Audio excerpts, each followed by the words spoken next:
6, nii et me vist võime alustada. Kas mind on kuulda? Ja. Nii, kell on saanud 6, nii et võime oma aruteluga alustada.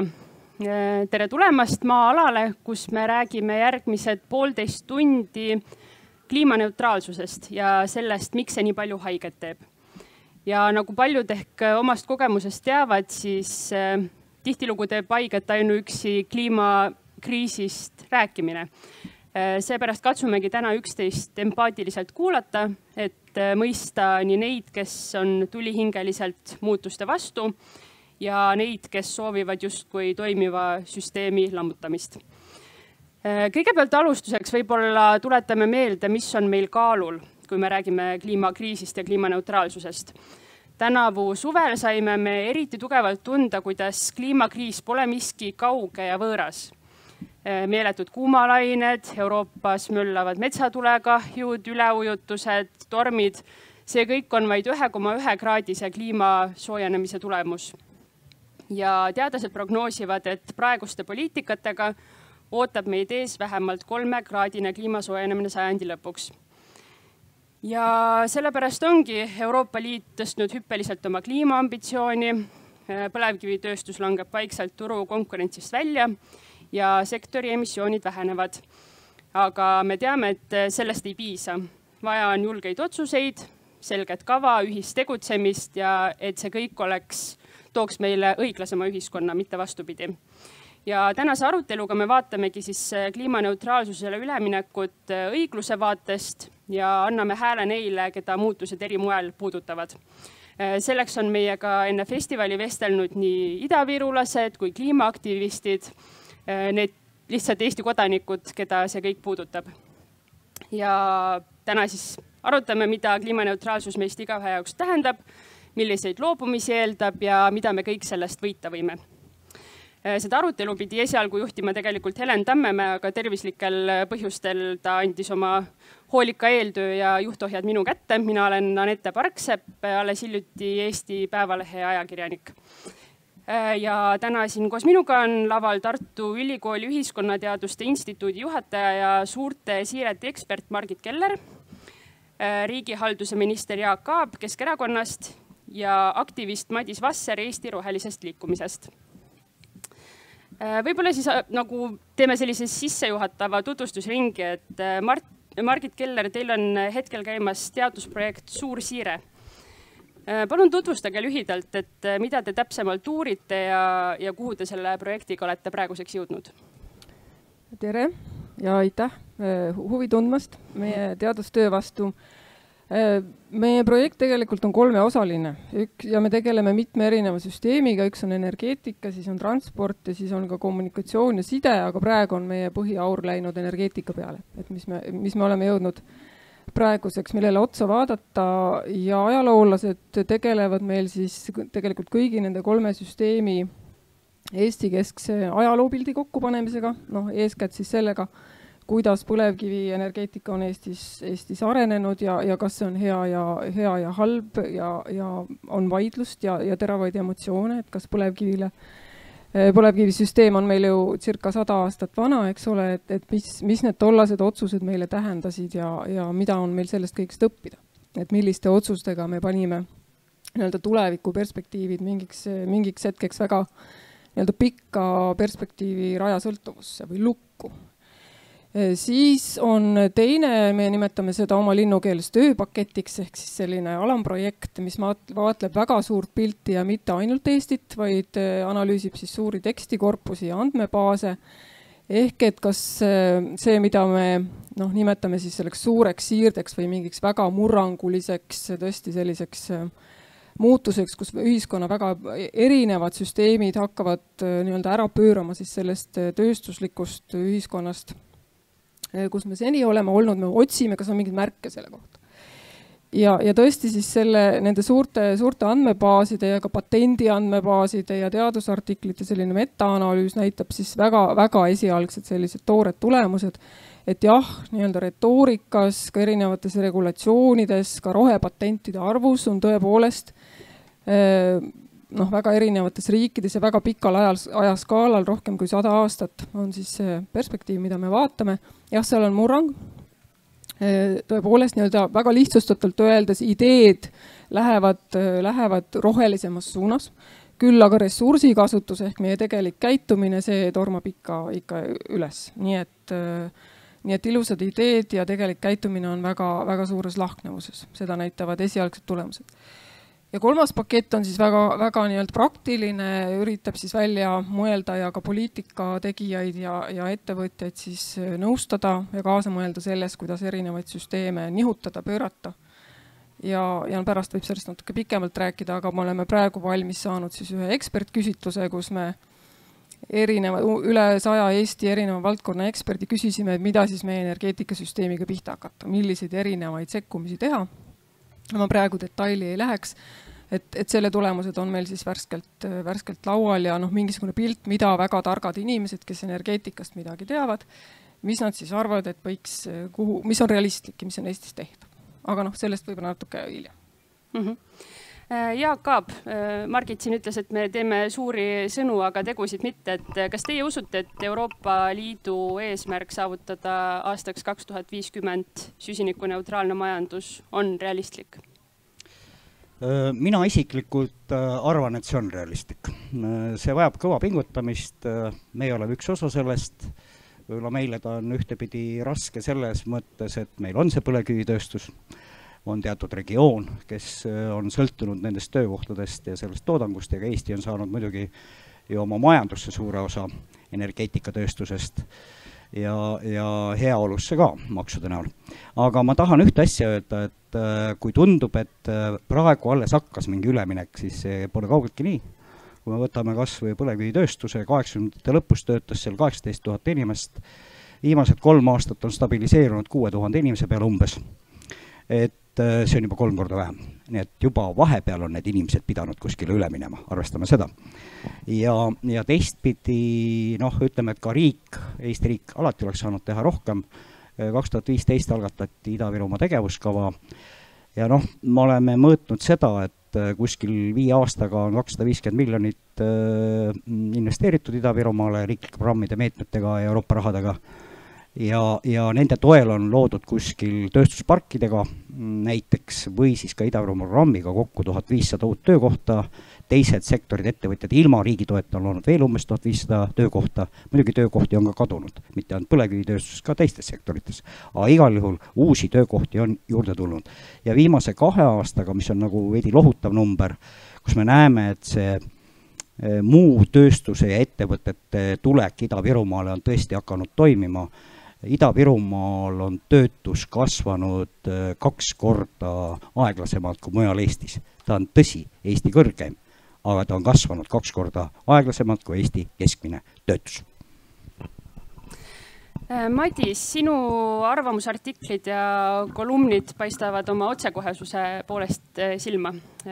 Millised on lühidalt peamised müüdid, mis siinses mõtteruumis kliimaneutraalsuse kohta levivad? Neid müüte on palju, aga ma mõtlesin selle küsimuse peale, siis ma valisin välja sellised, mis võib-olla on siis kõige valusamad, kui pealkirja vaadata või kuidagi seotud kõige rohkem õigluse küsimusega või õigluse tundega. Esimene neist on kindlasti see müüt, et justkui meil oleks aega hästi palju. Et see 2050 eesmärk, mis Euroopa Liidul on seatud, on 30 aasta pärast. Väga kauge tulevik, väga ebaselges maailmas. Ja samal ajal tuleb meil järjest kliimaraporteid, mis ütlevad, et aeg see nüüd otsa või et teatud asjad, mis me oleks saanud teha, me ei teinud, et see mingi rong on läinud. Ja seda me peame teile tunnistama ja see on väga valus. See on väga valus ka keskkonnakaitsjatele. Et vaadata võib-olla ka enda otsa, et mis me siis tegime valesti, et ei saadnud mingit eesmärki täita. See on esimene suur siuke asi, et me peame aru saama, et tegelikult ei ole aeg on juba otsas. Nüüd me saame veel midagi teha tagantjärele, aga parim stsenaarium see enam ei ole. Teine müüt, mis Eestis on tihti kuulda, on see, et süsinikuneutraalsus meil siin on juba väga lihtne, sest me oleme nii palju teinud ja eelkõige põlevkivisektor on väga palju vähendanud oma tarbimist või seda heidet. Ja miks ta müüt on sellepärast, et põlevkivisektor ise vabatahtlikult ei ole seda heidet vähendanud, seda on vähendatud läbi selle, et mingid teatud tehased on kinni pandud sunniga.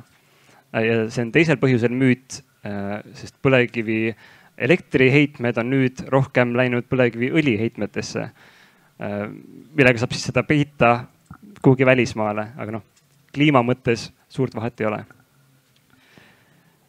Ja kolmas müüt, mis on kogu ühiskonnal väga valus, on see, et kliimaneutraalsus, see tähendab tohutut hinnatõusu, kalliduse, elukalliduse tõusu. Et siin on see küsimus, et mis meie eeldused on, et kas me eeldame, et see kliimaneutraalne tulevik on see, kus kõik sõidavad ringi vesinikuautodega ja kõigil on 3 autot või ei ole, või me vaatame hoopis süsteemseid muutusi ja ühistransporti ja lahendusi, mis teevad inimeste elu lihtsamaks ja lokaalsemaks. Ja seal on väga erinevad hinnasildid küljes, et me peame alati rääkima, et mis see eeldus on, millest me räägime, siis me saame hakata vaatama alles, mis need numbrid on. Et see on võib-olla see esikolmik, mida ma ütleks. No nii, ma arvan, et sissejuhatuseks see praegu oli hea. Nagu ma ütlesin, siis me oleme teinud ka eeltööd ja meiega on jaganud oma lugusid siis erinevad inimesed. Ja üks neist oli Andre Jelle, Tartu tudeng, kes osaleb Fridays for Future liikumises. Ja tema ütles oma intervjuus muuhulgas, jutte on palju, et hoolime kliimast ja tegeleme rohepöördega. Euroopa Liit tegeleb regulaarselt direktiivide koostamisega, aga see on juba ammu selline ninnu-nännu värk, poliitiline mäng. Enamik poliitikuid ja valitsus tervikuna ei ole kliimat ja planeedi tulevikku oma südame asjaks võtnud. Ja Andra on täna siin kohal ka. Andra, palun räägi, et mille põhjal sa hindad, et poliitiline tegevus on Euroopas ja Eestis ebapiisav kliimakriisi lahendamiseks? Kas mind on kuulda? Ja. Jah, see sõnastus võib-olla polnud kõige parem, Niinu on ju värk, aga jah, nagu Margit ka välja tõi, et kõige teravam vastuolu on see, mida öeldakse juba aastakümneid ja see, mis on tegelikult näitajad, et tarbimiskäitumine ei ole muutunud, heitmed ei ole vähenenud ja noorem põlvkond on mures. Sellepärast, et neid puudutavad need muutused, mida ei ole tehtud kõige rohkem. Ja praegu on võetud väga palju võlgu tuleviku arvelt või teiste riikide arvelt. Ei ole jutukski tulnud energia tarbimise piiramine. Räägitakse hästi pikalt juba taastuvenergiale üleminekust, et me kohaneme, me vaikselt läheme üle, aga ei ole jutukski tulnud, et energia tarbimist tuleb drastiliselt vähendada ja teadlased on oma sõna juba öelnud, kuidas asjad on, et poliitikud ja valitsused peaksid natuke rohkem teadlasi kuulama, kes on oma ala eksperdid. Et olukord on muret tekitav ja ka viimase raporti kohaselt kliima soojenemine on hoogustunud ning teadlaste sõnul tuleks kõik fossiilkütustel põhinevad jaamad sulgeda lähima 10 aasta jooksul, et see on piir. Ja samuti tuleks tegeleda energia ja toidujulgeolekuga ja kriisiolukordadeks valmisolekuga, sellepärast et on oht, et see on meie tulevik, et me peame kriisiks valmis olema. Ja loodus ei oota, kui inimesed on muutusteks valmis, et ökokatastroof võib tulla iga hetk. Aitäh. Aitäh Andrale nende mõtete eest. Oma intervjuus tõi Andra välja ka noorte vaimse tervise teema kliimakriisis. Ta ütleb, et ärevushäired on noorte seas uus normaalsus ja see ärevus on kirjeldamatu. Noored ei näe tulevikuks mingit lootust. Küsimus teile 3. Kas teie arvates on elukeskkonna pärast südant valutavatel noortel õigus, et kliimakriisiga ei tegeleta võimu tasandil ega ühiskonnas piisavalt? No, kui noored nii tunnevad, selles mõttes, et see on väga, väga selline emotsionaalne ja südamesse minev teema, et me ei saa öelda, et inimese emotsioon on vale. Kui on hirm, või on ärevus või on mingisugune jõuetuse ja võimetuse tunne, siis see on nende inimeste jaoks reaalsus, kes niimoodi tunnevad. Ja siia tulles, ma ei ole ise psühholoog, loomulikult see on minu kompetentsi piiridest kaugelt väljas, aga ma guugeldasin siis selle nii-öelda ökoärevuse või anxiety inglise keeles, et mis siis selles vallas ka toimub, noh, väga küll pealiskaudselt, aga väga mõjukas meditsiiniajakiri The Lancet, eks ole, on aasta tagasi umbes sellise lühida jõulise arvamusavalduse avaldanud, et noorte kliimaärevus on teema, mille kohta on väga vähe andmeid ja noh, et see on kindlasti teadlastele suur väljakutse sellega tegelda ja teisipidi loomulikult noh, praktikutele, noortele endile, õpetajatele, vanematele, kõigile. Et kui mingi nähtus on olemas, siis on vähe abi nagu sellest, kui me noh, saame hästi vihaseks patsidega tüdruku peale ütleme, et mine koolipinki, eks ole, et selle asemel, et tänaval lärmata. Et kas noortel on õigus vähe või palju, ma ei oska sellele vastata. Aga see, et see nähtus on olemas ja sellega tuleb tegeleda nii praktilisel tasemel, sest kui noorel inimesel on noh, mingis väga nii-öelda õrnas eas väga suur ärevushäire, siis see võib väga pikkadeks aastateks oma jälje jätta, nii et sellega tuleb kindlasti tegeleda. Aga kas see võib olla ka näiteks infoühiskonna selline paratamatu tagajärg, nagu näiteks vandenõuteooriate levimine? Et me lihtsalt saame seda infot nii palju kogu aeg peale, et sellest tekib see või on see ikkagi nagu selge mingisugune tuumakam hirm? Ma võin vastata nii palju, et mina olen magistrikraadiga psühholoog kogemata. Ja kui ma loen ökoärevuse kohta ja otsin seda kuskilt diagnooside raamatutest, siis seda tihti ei leia sealt ja seda põhjusel, et see ei ole põhjendamatu ärevus, et see ongi põhjendatud ärevus vastavalt sellele, et mida me keskkonna kohta järjest rohkem teame. Aga ma olen Jaaguga nõus, et riik on ju pannud siia küsimustesse raha sisse ja mingid projektid järjest liiguvad. Aga ma arvan, et miks noored on ärevad, on see, et nad näevad ikkagi, mis toimub päevapoliitikas, et kui meil on mingi projekt, no ütleme näiteks õlitehas, mis vaieldamatult ei ole kliimale kasulik. Aga seda ikka nagu tänasel päeval veel nagu surutakse läbi, et see tekitab küsimus, et oota, aga me ju teame seda, need teadlased ju, keda kõik kutsuvad kuulama, ütlevad, et see ei ole keskkonna mõttes mõistlik, aga me ikka teeme seda, et seal on see kuidagi ebakõla, et kas me siis teeme rohepööret või me teeme mingit muud asja? Et ma mõistan seda ärevust, ma mõistan, sest need uudised, mis iga päev tulevad ju meile kõrvu ette, mida siin ka ette loeti. Ma usun, et see ei ole ainult noorte mure, see on kõigi inimeste mure tegelikult. Noored võib-olla muretsevad rohkem, et neil on jäänud kauem elada. Minuealised inimesed tõeliselt võib-olla vähem natukene, sest mul on vähem jäänud elada. Aga see on niisugune üldpilt. Aga kas teatud poliitikad on toiminud? Noh, tükk aega näiteks Euroopa Liidu heitkogustega kauplemise süsteem. Hind püsis suhteliselt paigal, CO2 hind, ja kõik arvasid, et nii ilusti lähebki edasi. Noh, ma arvan, et just need tööstused või kes toimisid ja kes pidid seda maksma. Ja nüüd kes peaks olema need eksperdid, kes seda peaks hindama ja oskama ette ennustada? Aga keegi ei osanud ette ennustada. Mulle tundub, et keegi on nii tark, et ette ennustada, et see tõuseb nii kiiresti. Noh, kui see loodi see süsteem, siis loodeti, siis ta püsis natuke aega paigal ja nüüd ta on tõusnud see hind vist pea 3 korda, eks ju, paari aastaga.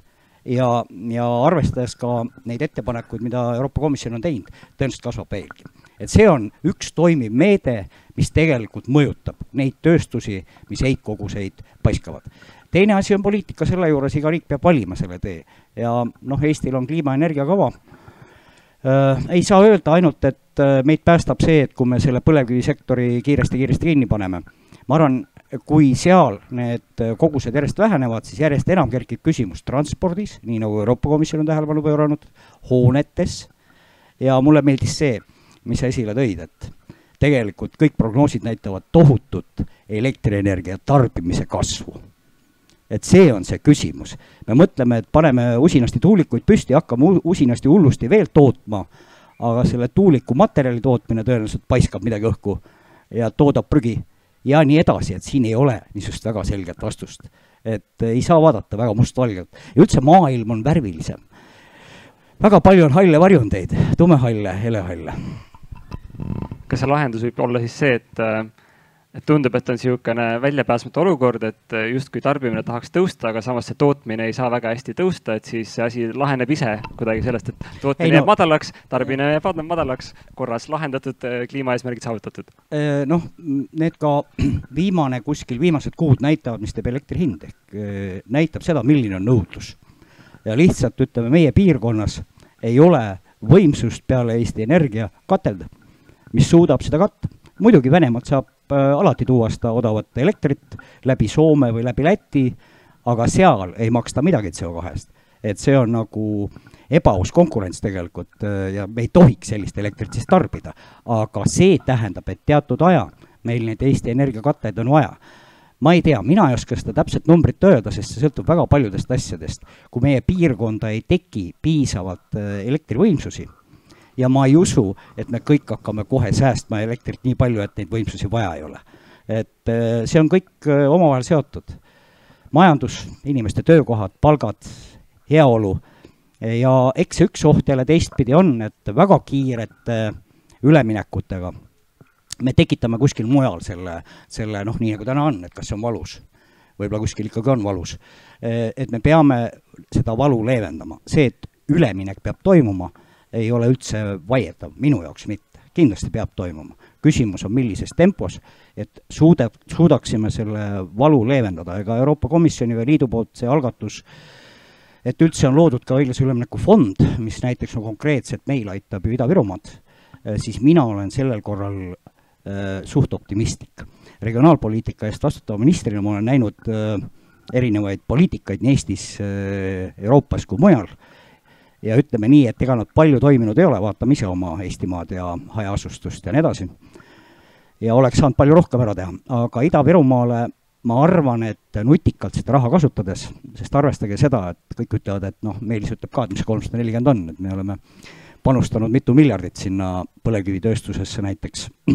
Aga selle 340, selle võite korrutada kohe mitu korda. See on see riigiabi, millele lisandub eraettevõtete investeering. Ja need ideed, see tuleb ju konkurss, aga need töökohad Ida-Virumaale, ma julgen öelda, tulevad täiesti uue tehnoloogia töökohad, rohetöökohad ja see on nagu meeldiv perspektiiv.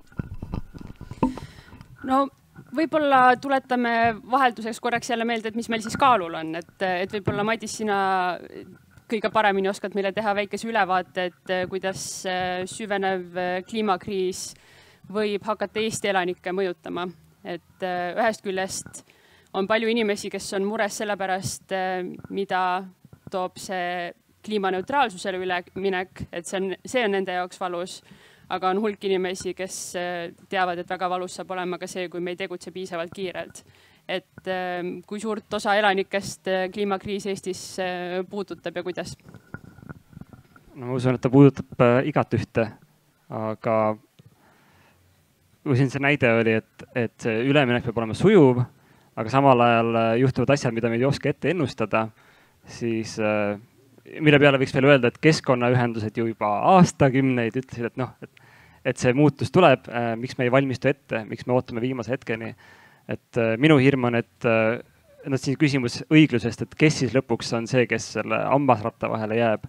Ja praegu mul on taaskord tunne, et see on Ida-Virumaa inimene, kes saab täna võib-olla jälle natukene lootust sellest, et me jätkame nende põlevkiviprojektidega, sest ehk veel tasub ära. Ja siis tuleb järsult see olukord, kus ta enam ei tasu ära. Versus võimalus, mis meil on täna, et me teeks seda sujuvat üleminekut, kus me ise otsustame, et noh, ma ei tea, järgmise 10 jooksul me ühte asja teeme vähem ja siis sinna kõrvale tulevad need teised asjad, mis ma usun, et tulevad. Aga et see üleminek ei saa toimuda niimoodi, et tekib kuskilt see uus tööstus või töökohad, need ehitatakse üles ilma inimesteta ja siis järsku tekib see nagu kolimine ühest sektorist teise, et see peab olema sujuvam. Ja nii kaua, kui me vana süsteemi jätkuvalt nagu uute tehastega näiteks üleval hoiame, siis lõpuks see tavaline inimene on see, kes leiab ennast ühel hetkel, et nüüd ma pean minema uuele töökohale, aga ma ei ole veel treeningi uueks töökohaks ja see saab olema ebaõiglane ja valus. Korraks pean siiski ütlema, et see ei ole väga lihtne, et teeme ühe tehase ja kõik. sinna tuleb kõrvale haridussüsteem, rakenduskõrgharidus, kutsekõrgharidus, mis saab päris kõva boost'i. Ütleme, et on võimalik õpetada kohe ka nendele noortele või ka täiskasvanud inimestele täiendõppena, ümberõppena uusi erialasid ja nõudlus tegelikult sellise tööjõu järgi on juba praegu Ida-Virumaal rohkem, kui suudame pakkuda, kui Ida-Virumaal jätkub töökäsi. Nii et no näete, see annab nagu optimismi, aga sinna peab kaasa aitama. Ühe suure tehase püstitamine üksi ei aita kindlasti. Ma ei räägi Kiviõlitehasest. See on omaette küsimus ja ma arvan, et lühemas perspektiivis, kui ta on tasuv, siis ta tuleb, kui ta ei ole tasuv, mida ei oska praegu täpselt öelda, ehk saame teada 23, kas ta tasub või tasub. Minu meelest on ka see küsimuse püstitus, et keda kliimakriis puudutab. Noh, et see on täiesti vale püstitus. Loomulikult see puudutab meid kõiki, eks ole. Et me kipume siin oma Eesti debattides hästi ka sellesse Ida-Virumaasse kinni jääma, et see on Ida-Virumaa probleem. Jah, loomulikult kõige suurem jalajälg on seni tulnud põlevkivi energeetikast ja Ida-Virumaa on väga kompleksne probleem, kultuuriline ja identiteedi ja kogukonna ja mis iganes probleem. See ei ole ju ainult see, et kui me taandame selle debatti ainult sellele, et kes kaotab töö ja millega me selle töökoha asendame, siis me kuidagi nagu marginaliseerime või alavääristame kogu selle problemaatika keerulisust ja ka Ida-Viru inimest, et ega ta siis ju ka ainult sellest tööst ei ela, et kogu selle piirkonna niisugune terviklik arendamine, et see on nagu üks teema. Ja teine on kindlasti see, mida me ka oma projektis püüame vaadata, siis on nii-öelda süsteemne lähenemine, et siin tänastes debattides, mida ma kuulamas käisin, väga palju kiputakse vastandama või küsima, et kumb siis peab selle asja nagu kinni maksma või ära tegema, kas tarbija või tootja. Me ei saa nii küsima, mõlemad teevad, et kogu selle muutuse sisu seisneb ju selle, nende mõlem nii-öelda dünaamikas või selles koosmõjus, et ja selleks paratamatult meil ei ole paremaid institutsioone kui ilmselt ikkagi need, kes meid valitsevad ja samas ka need inimesed, kes valivad ja kes võiksid ka olla väga palju aktiivsemad kui seni rääkimaks kaasa kõikvõimalike otsuste tegemises, nii kohaliku omavalitsuse kui kogukonna tasandil, et seal on meil kindlasti väga suur arenguruum, sellepärast et see õiglus või valu, millest me räägime, see ei ole ainult see, et kes kaotab töö või mitte, või kui palju elekter maksab, vaid see teaduskirjanduses nimetatakse seda ka niisuguseks protseduuri õigluseks, et kas kõik need, keda see otsus hakkab puudutama, mis iganes vallas, kas nad saavad, kui nad seda soovivad, kaasa rääkida. Et minu kolleegid on teinud ühe niisuguse väikese meediaanalüüsi Ida-Viru kohalikust ja ka üleriigilisest Ida-Viru teemadel ja rohepöörde teemadel venekeelsest meediast Eestis. Ja nad analüüsisid läbi, kui ma nüüd ei eksi, 269 artiklit ja seal on siis nendel teemadel otse tsiteeritud või nii-öelda sõna antud üle 100 korra ametnikele ja üle 100 korra kõikvõimalike ettevõtjatele. Aga Ida-Viru venekeelsed kaevurid, kellest me siin kogu aeg räägime, et tema on see, kes seda valu kõige rohkem peab taluma, need kaevurid said otse tsitaadina sõna selles valimis 3 korda. See on pikk ja keeruline meediateoreetiline debatt, miks see nii on, et sellesse kõigesse ma ei lasku, kas on suhteliselt kõnekas pilt, et kas nendel inimestel on hääl. Ja see kindlasti ma ei taha öelda, et see on poliitikute süü, et neil ei ole häält. See on samamoodi meedia või kaevurite või kelle iganes süü, et otsida süüdlast on mõttetu, aga küsimus sellest, et kuidas saaks teisiti. Et erinevad osapooled ikkagi selles debatis püüaks vähemasti kaasa rääkida, kaasa otsustada.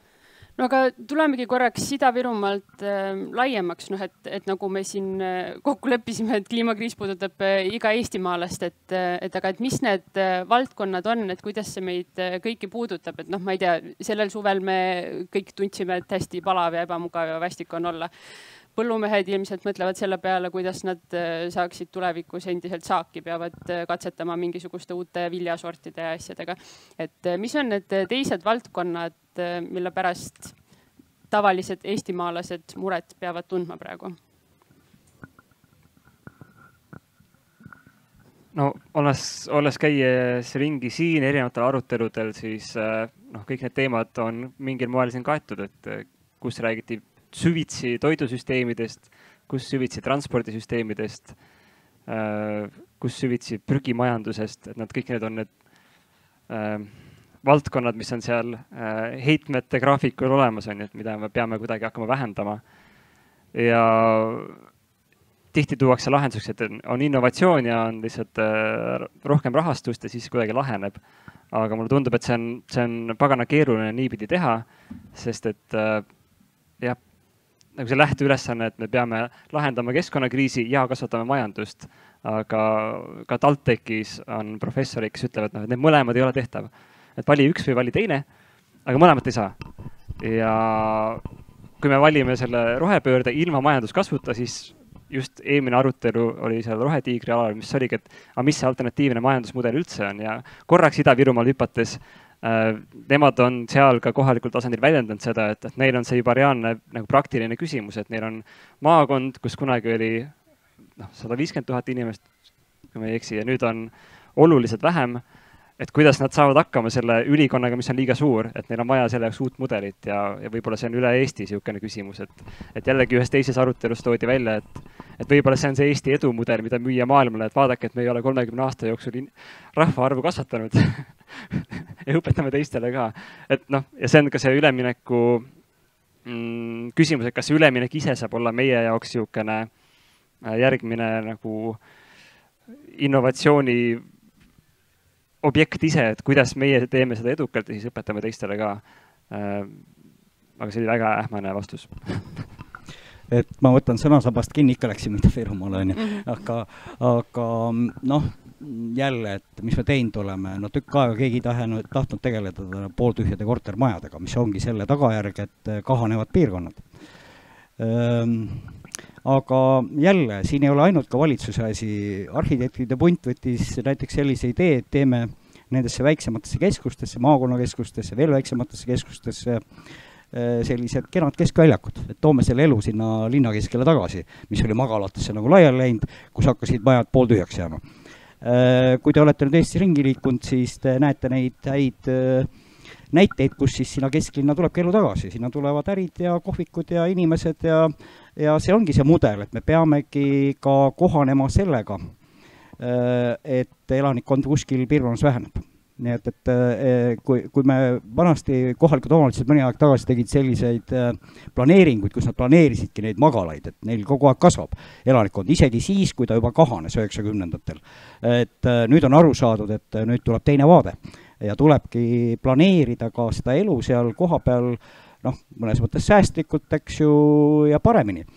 Aga mis puudutab transporti, ma ei taha küll uut jälle bensiini tulle valada, ehk siis just fossiilsete kütustega sõitvad autod, ehk siis bensiini ja diisliautod, nagu te teate, selle paketi kohaselt mingil hetkel peavad lõpetama, teatud autotootjad on juba öelnud, et mis aastat nad enam üldse uusi selliseid välja ei lase, mis suurendab jälle elektritarbimist kusjuures.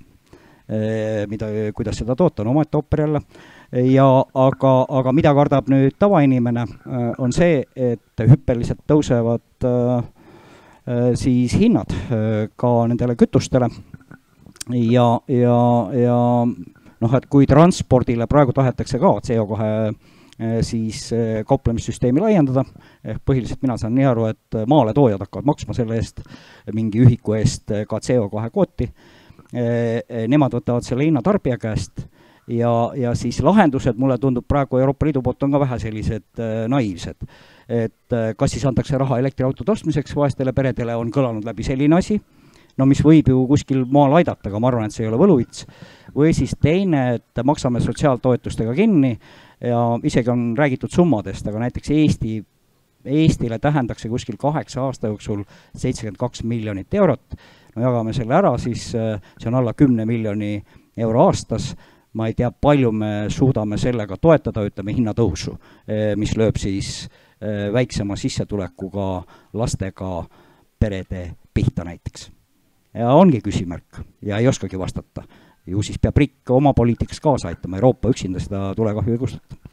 Te mainisite siin linnaplaneerimist ja ühistransporti, aga miks meil ei ole siis tekkinud sellist süsteemset mõtlemist, et kui linnad valguvad laiali, et siis see ühistranspordisüsteem tehtaks loogiliselt sellega See on hea anekdoot, mida ma räägin iga kord, kui mulle mikrofon pihku antakse, eile ka. Ma olin 90. alguses Soomes. Läksin Helsingi keskraudteejaama. Mul oli vaja sõita 250 kilomeetrit, 200 rongiga ja 50 bussiga. Päris sinna kaugele hajaasustusse. Seal ma ostsin ühe pileti, sõitsin see 200 kilomeetrit rongiga, seal ootas buss mind ja viis üle 50 kilomeetrit edasi. Ma ei tea, mis Eesti e-riik ei suuda logistikasüsteemi paika panna, kus liiguvad rongid, bussid, nõudetransport Saaremaal üritatakse, eks ju. Igale poole ei pea busse küla vahel kärutama ringi ja kooli võib viia jälle Soome näide 90. algusest hajaasustuses taksoviisse 3 last küla pealt kooli. Ei ole vaja suurt bussi kärutada.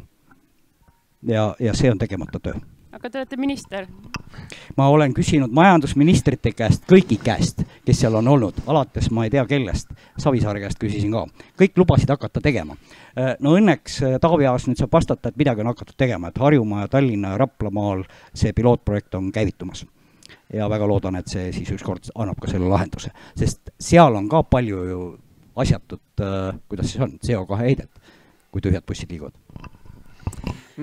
Ma võin... Kuidagi mul tuli see mõte pähe nüüd eelnevast jutust, et ma ei ole minister, ma saan ainult selgitustööd teha, et miks ikkagi kõik nii valus on see, et tegemist on niisugune nullsumma mänguga, et selge on see, et me peame heitmeid vähendama erinevates sektorites, aga keegi ei saa viilida. Mis tähendab, et kui üks sektor ütleb, et meie mingil juhul nagu enda heidet alla ei too, siis keegi teine peab tooma rohkem. Ja nüüd ongi siin natukene üksteise vastu mängimine, et kas transpordisektor ütleb, et las see tööstus vähendab või tööstus ütleb, et meie kindlasti ei saa, las see eraisik vähendab. Eraisik ütleb, et kuule, ma elan maal, mul on niigi juba nagu piiri peal, las siis põllumajandus vähendab. Aga et see on niisugune suurem arutelu koht või väga nutikas ikkagi arvutamise kohta, kus me leiame selle koha, kus see kõige vähem valus on, aga igal juhul on valus ja ma arvan, et tavainimese tasand ei ole see kõige vähem valusam koht, et see on see näide, mida tuuakse tavaliselt Prantsusmaa kohta, et natukene bensiiniaktsiisi tõstad, inimesed tulevad tänavatele. Aga see tähendabki, et siis peab vaatama teisi sektoreid, kus on võtta tegelikult. Mina nüüd vahendangi vahepeal ühe ida-virulase siis lugu, ütleme niimoodi, kes ka vestles meiega enne festivali ja tema siis soovis anonüümseks jääda. Ja ta ütles, et tema on kliimaneutraalsuse eesmärgiga nõus, aga tema jaoks isiklikult tähendab selle saavutamine praegu valitud meetodite ja tempoga, et ta peab võib-olla tulevikus sellest piirkonnast põgenema. Ta ütles, et ma näen juba praegu, et siin on töötud inimesed ja nad ei saa siin elada, sest neil pole süüa ega palka. Ja ta kardab, et kui õiglane üleminek ei õnnestu, et siis võib Ida-Virumaa getostuda, muutuda kriminaalseks. Ja võib-olla ma loen siit ühe lõigukese ette ka, mis nagu annab seda meeleolu edasi. Praegu on selline tunne, et kõik tahavad nüüd uurida ja intervjuusid teha. Ma tunnen, et meie kaevurid, energeetikud ja Ida-Virumaa elanikud on nagu mõni kärbes, kes on pandud mikroskoobi alla ja kellelt rebitakse pintsettidega jalgu ära. Ja samal ajal küsitakse, et kas te saaksite kirjeldada, kas on liiga valus või natuke valus või on piinlik. Öelge, mida te tunnete. Ja meid uuritakse objektina. Neil on valus ja hirmus. Nad on laenu võtnud, nad ei tea, mis on nende tulevik ja nad tahavad nagu eestlased kõikjal Tallinnas ja Tartus maju ehitada, aiamaad pidada ja välismaal puhkusel käia. Aga selle asemel on vaja kliimaneutraalsust saavutada. Mul on selline tunne, et nad istuvad seal Tallinnas ja Tartus ja nad isegi ei tule siia. Nad leiavad küsitluste tegemiseks mingid vahendajad. Nad ei julge inimestele silma vaadata ja minus tekib tunne, et see on ebaõiglane. Mida on seni selle õiglase ülemineku protsessis Ida-Virumaal valesti tehtud? Ma arvan, et kui vaadata ajaloost tagasi, siis see, mis toimus 90-ndatel, ega sellest lihtsalt vaadati kui katastroofi, et nii ta toimib ja kõik lahkusid ja väga paljud lahkusid, eks, kuna töökohti lihtsalt üle öö jäi nii palju vähemaks. Viimastel aastatel siiski see teadlikkus on tõusnud, ma saan sellest Ida-Virulase mõnust, ma suhtlen väga tihti ja ma käin väga tihti Ida-Virumaal, nii kord 2 kuus vähemalt ja suhtleme ka erinevate seltskondadega. Et süstemaatiliselt või meil on olnud, nagu ma ütlesin, Ida-Viru tegevuskava, tegelikult me oleme kogu aeg jälginud, et mida seal vaja teha on. Nüüd selle üksik inimese vaates võib-olla talle ei ole piisavalt selgitatud siis, et võimalused ikkagi üritatakse luua, midagi on loodud, midagi on veel tulemas, et ole hea, vaata nendele võimalustele otsa. Ja kahjuks jah, midagi teha, see on inimlik.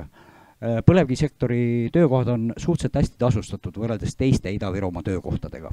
Ja siis on see hirm, et kui ma selle töökoha kaotan, siis ma kukun sinna elatusmiinimumi tasemele või ma ei tahagi sellele teisele töökohale minna. Et need töökohad, mis me nüüd oleme riigi või Euroopa rahadega teinud, seal on tingimus näiteks, et see peab olema tööstussektori keskmisest kõrgema palgaga, siis me oleme toetanud.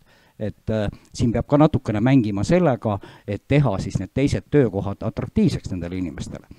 Aga mis puudutab nüüd seda, mis praegu käimas on, ma arvan, et nii laia kaasamisprotsessi pole vist Eesti ajaloos olnud ühegi regionaalprogrammiga. Ivan istub seal, tema on selle programmi eest vastutav, nii et ta võib kinnitada. Et ausalt öelda me oleme rääkinud ja võtnud arvesse ka neid ettepanekuid, mis on tulnud ja see on kestnud nüüd siis kevadest saadik, sügisel me selle kava kinnitame ja see ei ole ainult, et me loome ühe tööstuse või teise tööstuse, see on terve pakett elukeskkonnast, haridusest, teenustest, mida iganes. Ja jälle tuletan meelde, lisaks õiglase ülemineku fondi ressurssidele vähemalt eelmisel 4 aastal, 5 aastal 250 miljonit panustati Ida-Virumaale, rohkem kui teistesse piirkondadesse riigiraha ja panustatakse edaspidi ka keskelt läbi rohkem. Margit Keller. Jah, ma tahaks öelda seda, et õiglane üleminek on nii noor protsess, et ta sai selle, Madisega vist olime enam-vähem seal sünni juures, kuidas see nimi või nii-öelda, see mõiste Eestisse toodi, see oli 2019, et see on peaaegu eile, eks ole, et see, mis vahepeal on juhtunud, seda on tohutult palju ja siin ma olen Jaaguga väga nõus, et tõepoolest see protsess on äärmiselt keeruline, olles ka ise seal servapidi ju juures olnud, et väga raske on ette kujutada, mida siis kõike veel peaks tegema. Et ma ei taha öelda, et on nüüd selle 1,5 või 2 aasta jooksul tohutu palju valesti tehtud. Selle probleemi juured on ikkagi hoopis pikad ja sügavamad ja hoopis teistsugused. Tõepoolest selleks ka meie projektis on need ajaloolised, kes need on üsna teravalt omavahel vaidlema läinud, aga see on ainult tore. Et tõepoolest kogu see Ida-Virumaa ajalugu ja mitte ainult see, mis juhtus nõukogude ajal, vaid ka juba ennem seda, eks ole, et milliseid otsuseid siis tehti ja kuidas need tööstused püsti pandi ja millised inimesed kutsuti sinna piirkonda elama ja kuidas nad on seal toimetanud. Ja mismoodi on see ka muu Eestis silmis olnud suhteline enklaav ja kuidas see on kõigile muule Eestile on väga kasulik, et see on niisugune enklaav. Et see on ikkagi selline kogu Eesti mure ja see, et me oleme nüüd viimase 1,5 aasta jooksul tohutu palju valesti teinud ja peaks hakkama vigu parandama. Ma arvan, et me siis nüüd püüame, et see on nagu suur äratuskell, aga mida kindlasti ma julgeks ja tahaks loota on sellist nagu natuke radikaalsemat või julgemat sellist kaugema tuleviku visioneerimist, sest väga paljud debatid jäävad ikkagi õigustatult ja inimlikult selle tänase mure ja töökoha taha kinni. Aga jõulist tulevikuvisiooni on ka vaja või kokkuleppimist, mitte ainult Ida-Viru maakonna mõttes, vaid ka laiemast. Me oleme siin rääkinud energiatarbimist, et missugust ühiskonda, millist head elu me tahame, mis on siis planeedi piires kuidagigi võimalik, nii et me siin üle ei kuumene ja lõhki ei lähe. Et see on niisugune suure jõulise visiooni küsimus, mitte ainult see, et kas ühel inimesel on töökoht või ei ole. Ma ütleks, et suurim viga on see, et seda protsessi ei alustatud 20 aastat tagasi, vaid ongi 2 aastat tagasi. Nüüd see plaan tõesti on olemas. Ka minu Euroopa kolleegid ütlevad, et Eesti plaan on täitsa viisakas, et võrreldes teiste riikide omadega. Aga edaspidi me võiksime õppida sellest, et tõesti, kui sa pressid selle protsessi nii lühikese aja peale, siis inimesed on juba kurnatud nagu nendest eelnevatest pikkadest lubadustest ja aruteludest. Ja nüüd tõesti, ma olen nõus, umbes iga nädal tuleb jälle üks uurimisprotsess, mis tahab uurida Ida-Virumaalasi, et kuidas neil läheb, mis tunne on, kui valus on. Et see ongi see, mis seal praegu toimub. Et kuidas me saaks seda hajutada ja näiteks põlevkiviga läks nüüd nii nagu läks, teeme seda kiirkorras, loodame, et läheb hästi, ei tea. Aga vaadates kliimaneutraalselt laiemalt on ilmselge näiteks, et järgmine suur sektor on metsandus, kus jällegi tuleb ka teha mingisugust muutust, üleminekut. Seal siis saab võib-olla Võrumaa kõige rohkem nagu seda fookust.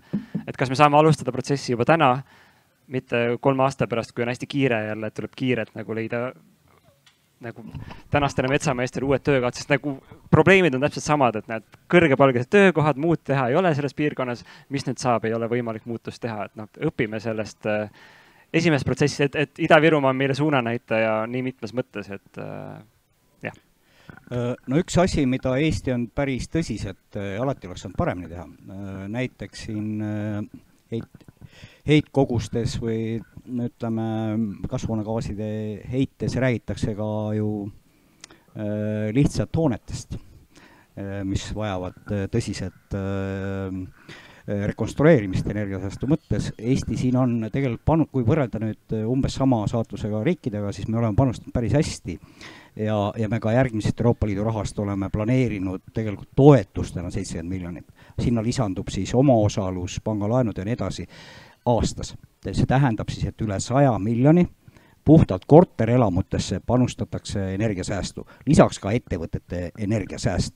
Et selles suunas, ma arvan, me oleme just parasjagu õigel ajal hakanud liikuma.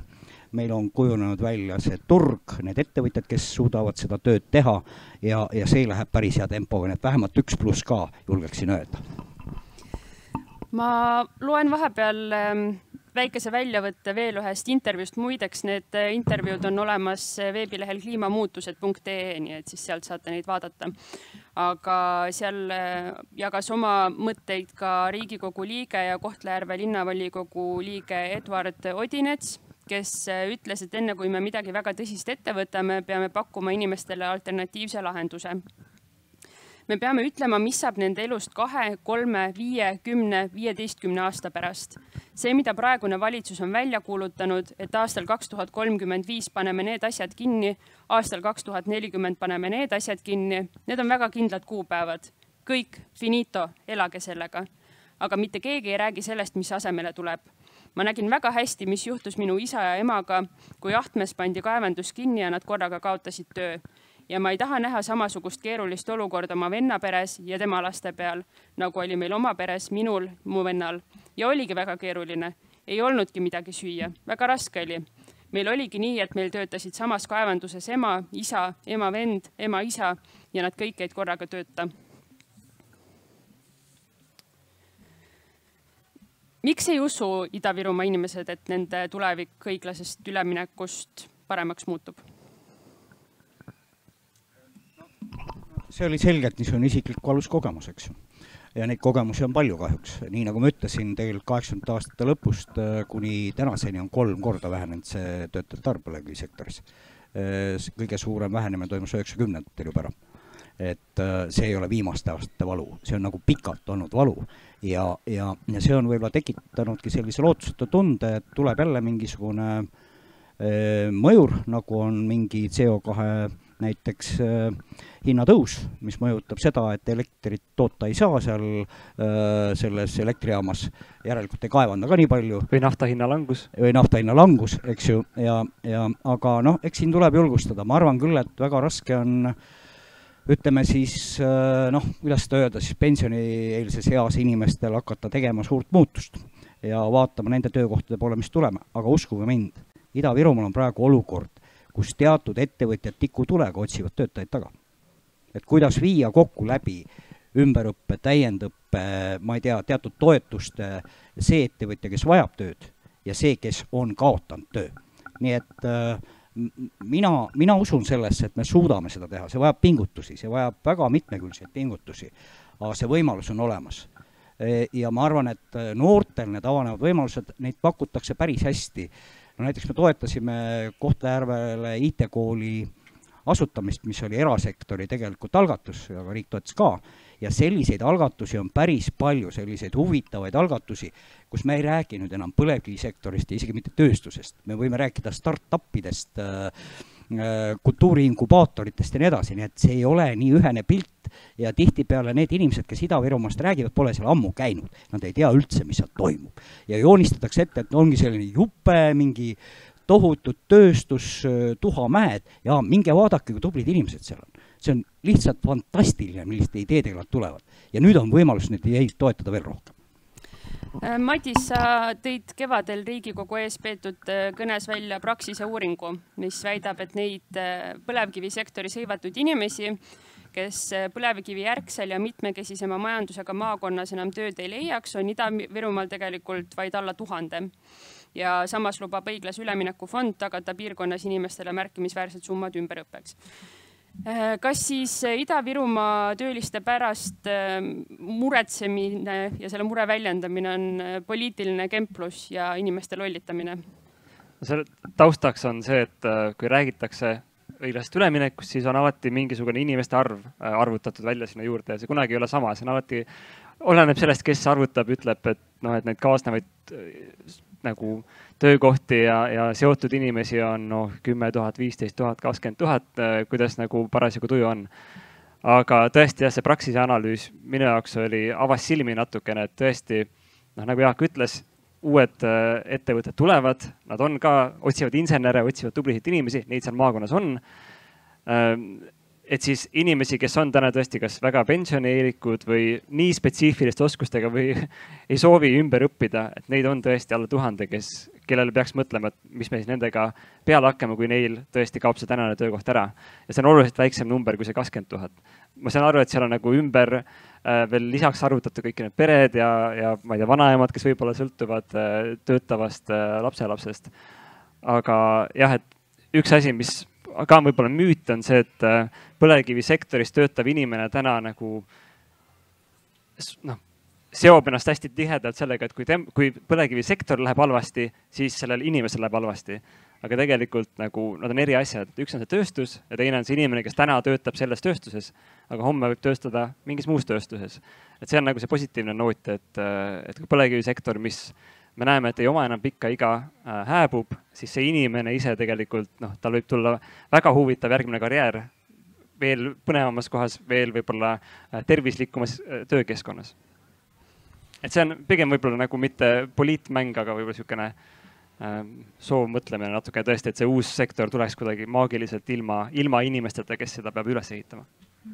Anette, et meil on hästi mitmed inimesed on juba märku andnud, et nad hea meelega tahaksid sõna saada, et kui see oleks okei sulle. Ja kuuleme korraks, mida Margit tahtis öelda. Ma tahtsin lihtsalt öelda, et ma tundsin ennast puudutatuna, et ma olen äkki see, kes nüüd kärbselt neid jalgu sealt Tartust vaada. Ei, ma ikka ka positsioneerin ennast väga Ida-Virumaa armastava inimesega, olen seal palju käinud ja inimestega suhelnud. Covid on küll sellele suure pausi sisse löönud, et ma olen pigem ka nagu optimist ja ma arvan, et me siin paneelis kindlasti ei tohiks võimendada seda narratiivi, et Ida-Virumaal hakkab kohe minema kohutavalt halvasti, et siis me oleme ikka osa probleemist, mitte lahendusest. Nii, aga kuulame siis rahva seast küsimusi, mõtteid. Tere, mina olen Ida-Virumaalt. Tallinnast sinna läinud ja 25 aastat seal elanud ja ma kuidagi ei tahaks nagu kaasa minna selle halaga, et meil on seal kohutavalt paha elada. Minul on väga hea, ma ei tea, ma olen ilmselt imelik. Ja tõesti kutsuks ka külla teid Ida-Virumaal, et tulge vaadake, seal ei ole ainult kaevurid, seal tehakse ikka palju muid asju ka. Ja kui nüüd need, kes jäävad, on vahetult nagu pensionieelikud kaevanduses, siis nende peale tõepoolest ma arvan, et riik peaks mõtlema, et need, kellel paar aastat pensionist puudu on, ei peaks enam hakkama ümber õppima. Aga teiste suhtes ma nagu ei näe mingit probleemi, miks nad ei võiks ümber õppida ja mingis teises tööstuses töötada. Ma ei suuda selle halaga kaasa minna lihtsalt. Et ma lihtsalt repliigiks ütlen, üks sektor näiteks, mida me oleme ka Euroopa riigirahadega toetanud, on turism. Koroona ajal on natuke keeruline rääkida, aga siseturism siiski ka praegu toimib. Teised piirkonnad vaatavad kadedusega Ida-Virumaa turismiklastri poole. Kagu-Eesti näiteks kadestab. Nii, kas on veel küsimusi, mõtteid? Ja, aitäh. Mina olen Kaspar. Tahtsin lihtsalt mainida seda, et see, et me räägime täna Ida-Virumaast, see johtub lihtsalt on ju sellest, et Ida-Virumaal on tugev põlevkivisektor, konkreetselt põlevkivi. Ehk siis sektor, mis on fossiilne sektor, mis on Euroopa Liidus otsustatud, et see peaks tulevikus olema mitte nii jõuline, kui ta täna on olnud. kui me tänases perspektiivis, juhul kui näiteks niisugust otsust poleks, siis Ida-Virumaa oleks ülimalt elujõuline. Lisandväärtuse mõttes on tänasel päeval, eks ole, Ida-Virumaa palju elujõulisem kui näiteks kas või ma ei tea, Pärnumaa või Tartumaa. Me võiksime öelda, et me võiksime rääkida Pärnumaa arengust, mitte Ida-Virumaa arengust. Aga eks me räägime Ida-Virumaa arengust lihtsalt sellepärast, et me ütleme, et põlevkivi peaks olema tulevikus vähem väärtustatud, mis on arusaadav. Nii. Aga kui me nüüd räägime sellest Euroopa Liidu perspektiivist, siis me peaksime, eks ole, rääkima ka sellest, et kui me nüüd ütleme, et aastal 2035 ühtegi uut tutikat sisepõlemise mootoriga autot ei peaks Euroopa Liidus müüdama, siis kust tuleb see elektrienergia? Maagilisel moel seinast see ei tule. Ma ükskord olen võtnud mõned tunnid kodus, löönud kokku selle bilanssi, mis oleks siis vaja selleks, et asendada see kogus siis diisli ja bensiini, siis energiat, eks ole. Et nii, et kõik need autod aastal 2035 sõidavad järsku elektrienergiaga. Kaspar, mis su küsimus on? Küsimus on selles, et kas oleks võimalik teha niimoodi, et aastal 2035 sõidavad kõik need elektrienergia autod sõidavad niimoodi, et nii, see energia tuleb siis, on toodetud Euroopa Liidus. Selleks peaks tootma 250 kuni 750 tuumaelektrienergiajaama, peaks olema Euroopa Liidus olemas. Nii. Kuidas me saaks teha niimoodi, et võimalikult palju tuumaelektrienergiajaamu tuleks Ida-Virumaale? Sest tegelikult oleks tore. Ma olen käinud nagu tööstusettevõtetes tänapäevastes, nagu Estonian Cell või Saksamaa tööstus, et mis on toredad ettevõtted. Lõpeta oma küsimus ja siis me saame vastata edasi minna. Küsimus selles, kuidas me saaks teha niimoodi, et võimalikult palju kaasaegset tööstust tuleks tulevikus Ida-Virumaale? No selle viimasele küsimusele ma vastan, et sellele vastabki meie see õiglase ülemineku kava. Ja ärge vaadake jälle sellele numbrile otsa, mis tundub naljakas, et 340 miljoniga nüüd tehakse Ida-Virumaa õnnelikuks. Need on palju suuremad vahendid, mis sinna tulevad. Aga see raha ei tee iseenesest midagi. Teevad tublid ettevõtjad, kes sinna tahavad panustada ja ka praegused ettevõtjad, kes põlevkivisektoris töötavad, mõtlevad ka ju selle peale, mida uut teha. Et ma ei ole nii pessimistlik, sinna kindlasti tuleb. Aga mis puudutab seda 2035, siis ei tule uusi enam välja. Need vanad mõni aeg ikka sõidavad veel, aga ka mina näiteks, kui võtta Eesti Energia või selle piirkonna energiavarustatuse, mina ei ole saanud vastust. Ma ei taha teile tekitada seda halba mekki, et ei saagi nagu neid põlevkivijaamu kinni panna. Aga lähiaastatel kahjuks ei saa. Miks me oleme reservi need kattad arvestanud? On olnud neid tipuhetki, kust ei ole kuskilt seda elektrit võtta. Ja see on energiavarustuse küsimus Eestil. Ja me oleme küll eesmärgistanud need aastad, kus siis me ei peaks enam põlevkivist elektrit tootma, see on 2035, aga vahepeal tuleb lahendada see küsimus, näiteks 2025 desünkroniseerime me ennast Venemaa elektrisüsteemist. Ja väga suur tõenäosus, et selleks ajaks on kas CO2 hind Vene elektrile peale pandud või siis ühe sõnaga praktiliselt Vene elekter siia jõua. Ja siis mina ütlen, et kui meil ei ole seda kasvõi seda Auvere elektrijaama, siis see sagedus ei püsti. Kui selles otsas pole ühte jaama siin, midagi muud asemele selle aega ei tule. Nii et kui keegi loodab, et 2025 peaks kõik jaamad kinni olema, ei ole võimalik panna. Meie elektrisüsteem ei tööta. Ja millal ta hakkab töötama, milliste võimsuste peal, on sinul tõesti hea küsimus. Meil käib debatt ka tuumajaama ümber praegu. Mina ei tea selles piirkonnas, siin on 2 protsessi. Ühelt poolt me paneme fossiilsed elektrijaamad kinni, osa riike paneb tuumajaamad kinni, siis Saksamaa toob Vene gaasi ja hakkab seda põletama. Kas see on kliima mõttes kõige targem? Nii et ega ei tehta kõige targemaid otsuseid siin Euroopas. Ja mulle ei ole keegi andnud vastust, kes katab selle energiavajaduse, mis on laiem küsimus, kas meil teda nii palju vaja, kas me oskame nii elada, et meil ei oleks teda nii palju vaja. Väga palju vastamata küsimusi ja mina ka ei oska. Ma jätkan selle vastusega, et me peame hakkama õppima vähemaga elama, sest seda tänast tarbimise, ületarbimise taset ei saavutagi rohepöörde tagajärjel. Teine vastus on, et tuumajaama ei tule, sest see ei ole reaalselt nagu tõsiselt võetav projekt.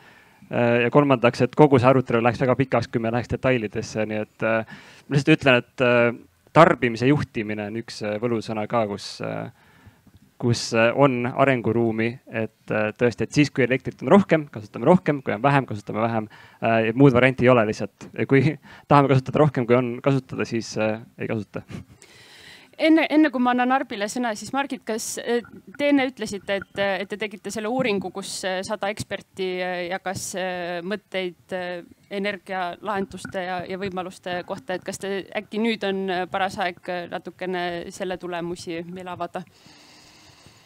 Jah, ma tooks sealt välja ühe asja. Üldine pilt on muidugi see, et selliste kõikvõimalikud suhteliselt nunnud ja pehmed meetmed kõikvõimalikest koolitustest ja harimistest ja auhindade andmisest on ülimalt soositud, sest need on väga mugavad teha.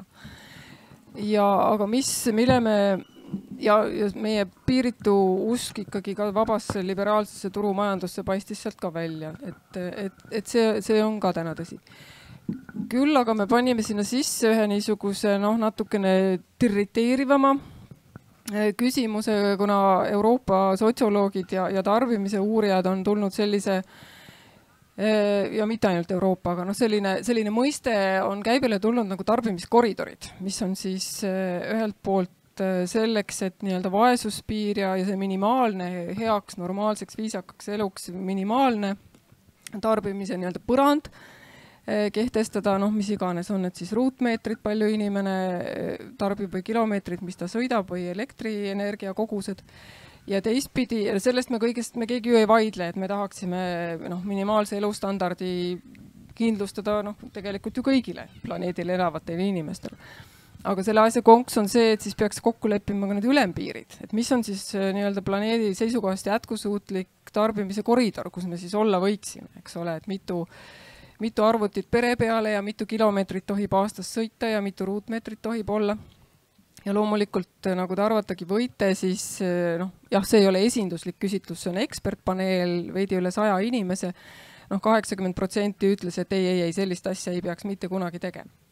Et see näitab väga selgelt, et igasugune tarbija vabaduse piiramine, olgu selleks kas või ühiskondlik kokkulepe, kuhu kõik inimesed on alla kirjutanud, et seda me peame täna äärmiselt ebarealistlikuks. Nii et see saab olema ikkagi kõige suurem väljakutse, kuidas me tahame kõiki vaesusest välja tuua, aga kuidas lage peale panna tarbimisele, et see on, jah. Vastus ongi tootmises, sest et põlevkivijaamad, isegi kui nad jäävad väiksemale koormusele, isegi tuule- ja päikseparke on väga raske rajada tänapäeval. Tuumaenergia on täielik fantaasia ja utoopia. Siis tulebki, see on see valus koht ja me peame sellega leppima, et kuidas vähemaga hakkama saada. Ja võib ignoreerida seda, võib unistada igast asju ja siis ei ole valus, siis on mõnus. Aga see valus küsimus on, kuidas saada vähemaga hakkama. Arp. Tere, Arp Müller, Vikerraadio toimetaja. Haakuks kohe Madise poolt välja öelduga, et me peame hakkama vähemaga elama, mis mitu korda kõlas. Aga mul on küsimus, et Madis, mis sinu plaan on, kuidas valijatele maha müüa? Me näeme, kuidas EKRE järjest läheneb Reformierakonnale. EKRE teatavasti vastustab Euroopa kliimapaketti, ütleb, et see tuleb tagasi lükata. Et kui me võib-olla CO2 hinna tõusu tõttu bensiiniliiter maksab varsti 2 eurot. Täna ma vaatasin Eesti Energia äpis, elektrihind on 108 eurot megavatt-tund, kui see on järsku aasta pärast 200 eurot megavatt-tund või 300 eurot megavatt-tund. Et kuidas müüa see valijatele maha, kes on frustreerunud sellest, et bensiin maksab 2 eurot, kes on frustreerunud sellest, kui elekter maksab 300 eurot megavatt. Et mis on see plaan, et järgmisi valimisi ei võidaks siis EKRE suurelt, moodustaks valitsuse ja lükkaks kõik selle asja tagasi? Minu jaoks ei ole üldse poliitiline küsimus, see on lihtsalt füüsikaline nagu asi, mis juhtuma hakkab ja me võime lubada ükskõik mida ilusat kokku, aga see läheb nii, nagu ta läheb. Ka siis see läheb nii, nagu see läheb. Lihtsalt lubadused on üliilusad ja kuidas me lahkume Euroopa Liidust ja bla bla bla. Aga juhtub ikkagi see, mis ma just ütlesin, et juhtub.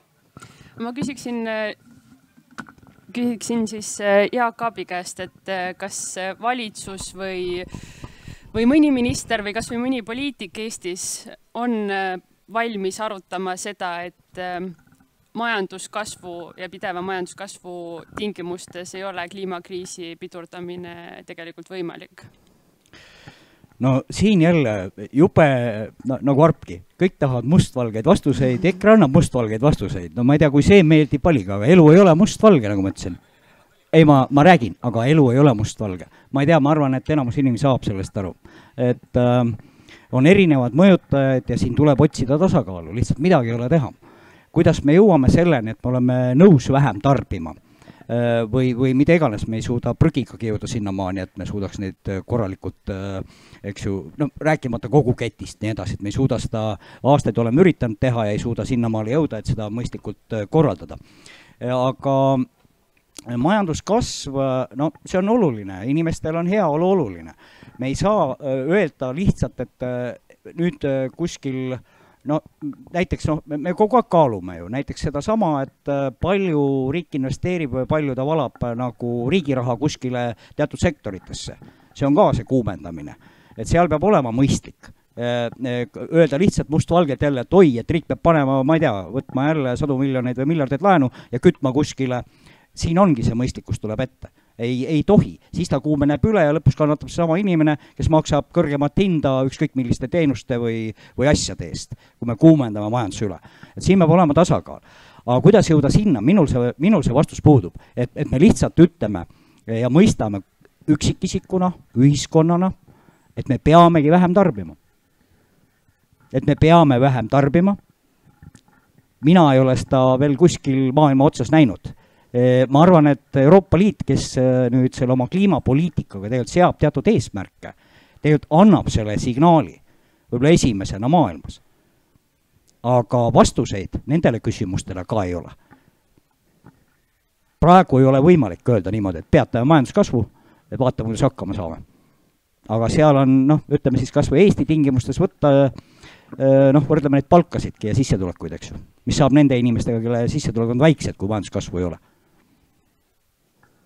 See ei ole üks-ühene vastus ja seda ei juhtu homme ega ülehomme. Aga millal me jõuame sinna, ma ei tea.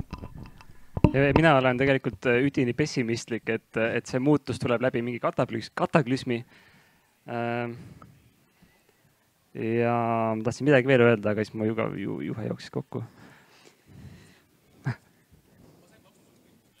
Jah, ühesõnaga, et poliitiliselt väga raske maha müüa ja siin ongi näide on see, et meil sai laua peal vesi otsa. Me võime mitte nõustuda sellega, et vesi sai otsa, aga vesi sai otsa. Aga meil on võimalus ümber jagada oma klaasidest vett ja vaadata, et äkki lõpuni saame hakkama väiksema vee tarbimisega. Jah. Ilmselt see on ikkagi see sama suur siire, eks ole, mis ei juhtu täna ega homme, juhtub pikema aja jooksul, aga see, kuidas me defineerime head elu. Et me oleme harjunud seda defineerima väga paljuski tarbimise kaudu, ega tarbija tegelikult, kes meist nii väga tahaks tarbida tarbimise pärast. Me tarbime neid asju, mida me tarbime sellepärast, et olla kompetentsed, väärikad oma tavalises igapäevaelus. Me peame laste sünnipäevi, me sõidame oma koju. Me peame arvamusfestivali, ega me ei tarbi, ma usun väga vähesed meist tuleks täna ja ütleks, et ma ostan selle auto ikkagi ainult sellepärast, et naabrimehest parem olla. Et ta ikkagi ostab selle auto selleks, et kuhugi sõita. Et meie elu ja meie süsteemid on selleks, et olla väärikas kodanik, väärikas inimene, need süsteemid on organiseeritud nii, et nad vajavad masstoodetud kaupu. Ja selleks, et kuidagi pidi hakkama saada, meil lihtsalt ei ole paraku võimalik sageli teistmoodi elada. Me oleme osakesed sellest süsteemist ja seetõttu ma olen väga skeptiline just nimelt sellise üksikisiku õlule vastutuse delegeerimisega, et hakka teadlikuks, paremaks, teema paremad valikud, ka ettevõtjate paneelist siin mõni tund tagasi kostis see, et ikka nõudlus määrab kõik. Mina ei usu, et nõudlus üksi kõik määrab, et üksikul tarbijal on alati palju vähem informatsiooni ja palju vähem võimu, kui on ettevõtjal või poliitikul, et see on ikkagi mõlema poole koostöö ja kui me hakkame tasapisi head elu võib-olla defineerima näiteks mitte raha järgi, vaid palju meil on aega, siis ma võib-olla olen juba nii vana, et ma väärtustan rohkem aega, et oleks mul rohkem ainult vaba aega, siis ma ei peaks nii palju töötama. Et võib-olla sellised väärtusnihked on ka need, mis hakkavad üsna kiiresti juhtuma. No lühiajaliselt on võimalik mõjutada muidugi maksudega. finantspoliitikaga teatud tarbimist, aga palju jälle, palju me jõuame või palju me oleme suutlikud vastu võtma, näiteks, et selle sama teatud läbi rohemaksude või siis fossiilkütuste või bensiini või diisli tarbimise eest rohkem maksma. Et siin jälle me ei saa võtta ka mingit keskmist inimest, et me peame mõtlema sotsiaalses mõttes ikkagi nende peale, kes siis löögi all on, et kuidas me seda kompenseerime. Kui nemad igapäevaelus ei suuda neid oma vajadusi seal samas maatalus, kus ta ei jaksa uut autot osta. Taavi Rõivas oli küll väga osav ja soovitas kõigile uued elektriautod osta seal maal elavatele inimestele, aga see ei ole ka reaalne, saate ise aru. Võib-olla riik peakski ostma, siis ma ei tea. Euroopa Liit teatud võttena kavatseb seda teha, ma ei tea, kuidas see välja näeb. Praegu tundub veidi naiivne. Et ta ongi nii, et ega sellel ei ole kiiret vastust. Tõenäoliselt on ta ikkagi nii, et läbi nende poliitikate see kuidagi mõjutab, see mõjutab juba praegu, me näeme ju CO2 koodid mõjutavad teatud määral, sest teatud hinnad tõusevad ja me ei saa nii palju tarbida. Aga kuidas seda poliitikat ajada niimoodi, et kogu maailm on taga? Me võime üksinda üritada siin ühes väikses otsas. Euroopa Liit ei ole ka piisavalt suur. Me teame, et globaalne kliimapoliitika, aga me teame ka, et väga palju ei viitsi seda järgida. Ja mis iganes põhjustel, poliitilistel põhjustel ja nii edasi. Me võime siiski uhked olla, et Euroopa Liit on siin nagu, ütleme, siiski see eestvedaja tõrvikuhoidja ja me oleme üks osa ja me peame selle ühe osana tunnetama ja üritamagi sinna poole. Nii et selle üle me võime ka uhked olla. Me ei saa öelda, et me oleme siin kuskil sabassörkijad, sellepärast, et meil on põlevkivisektor. Ka seal me üritame midagi muuta. Nii et ma arvan, et see on väga suur ja väga põhjalik muutus. Ma ei tea, kas ta toimub läbi kataklüsmida. Loodame, et mitte. Loodame, et see taipamine või mõistmine tuleb varem kui kataklüsm. Ma näen, et Madis juba mõistab. Ja aktivistidel on selline ütlus, et kui lootus sureb, siis tegevus alles algab. Nii et võib-olla meil peaks natuke lootust surema, et me hakkaks tegema neid asju, mis on vaja teha, et see suur siire, see eeldab ikka fundamentaalseid muutusi ja igal pool. Aga mul tuli meelde lõpuks see, mida ma enne ära unustasin. Et kui siin oli küsimus, et kuidas näiteks Ida-Virumaa inimestele seda tulevikku kirjeldada, et siis Ametiühingute Keskliit on kasutanud sellist sõna nagu kliimakindlad töökohad. Et see on see, mida Ida-Virumaal tegelikult kõik eestlased vajavad, et ükskõik, mis nagu kliimarindel toimub, et nende see valitud suund tulevikus oleks usaldusväärne või kindel ja seal saab nagu laiade pintslitõmmetega ilmselt midagi nagu maalida, aga täpselt see kujuneb kuidagi ise. Et siis ka igaühe igapäevaelus isiklikul tasandil, et tehke kliimakindlaid otsuseid. Meiega jagas oma mõtteid ja on täna kohal ka Meelis Eltermann, Viru Keemiagrupi tehnikadirektor ja juhatuse aseesimees, kes ütles, et kliimaneutraalsus on visioon, hetkel rohkem usu küsimus ja reaalsuses ei ole see võimalik. Meelis, palun selgitage pisut nende hinnangute tagamaid. Aga aitäh teile. Kõigepealt härra Vasserile ma tahtsin öelda, et ma olen vanaisa ja see tähendab seda, et meid ikka siia Eestisse juurde kasvaks, et see on pigem ikka hea, et inimeste nagu juurdekasv igas sellises nagu ühiskonnas on pigem nagu positiivne, aga millega see haakub tegelikult, et miks see nagu kogu see kliimakava on suhteliselt nagu keeruline ja raskelt nagu käsitletav on eelkõige see, et me praegu täna arutame selle üle kui eurooplased, eks ju. Me arutame selle üle, kuidas me peaksime vähendama oma tarbimist, eks ju. Aga kui te oleksite kolmandates riikides, siis tegelikult te saate sellest aru, et me elame ausalt öeldes kolmandate riikide arvelt. Ma toon teile lihtsa näite ja seda te võite kontrollida. Kundas oli tsemendi tootmine 100 aastat. Nii. Tsemendi tootmine pandi Kundas kinni eelmine aasta. Härra minister rääkis sellest, kuidas me hakkame kliimaneutraalselt ümber ehitama maju, elamuid. Iga inimene, kes on ehitusega tegelenud, ilma tsemendita ei ole võimalik mitte midagi ehitada. Nüüd hästi lihtne, 100 miljonit me investeerime sellesse projekti, eks ju. Hästi lihtne, mis te arvate, kus kohast tuleb klinker selleks, et seda sama tsementi kasutada nende elamute ehitamiseks? Ei tule Euroopa Liidust, vaid ta tuleb Türgist, ta tuleb Valgevenast, ta tuleb Venemaalt. Iga tonni klinkri tegemiseks läheb 1 tonn CO2. nii et tegelikult me sisuliselt nagu kanname selle sama oma selle probleemi nii tarbimise poole pealt kui ka kliimaneutraalsuse poole pealt ja me oleme seda teinud aastaid. Me kanname selle üle kolmandatesse riikidesse, eks ju. Eurooplastena meil on jube hea seda kõike arutada.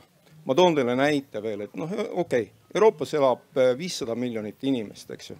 Ühendriikides samamoodi 500 miljonit. Kokku planeedil on 7,9 miljardit, eks ju. Ma olen ühe korra käinud ja ma soovitan teile ausalt öeldes reisida natuke. Ma toon teile hästi lihtsa näite. See oli 10 aastat tagasi, ma reisisin Manali Leh, see on siis väike Tiibet.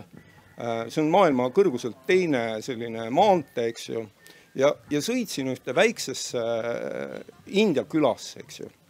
Esimene asi, mida ma seal nägin, oli lastefestival.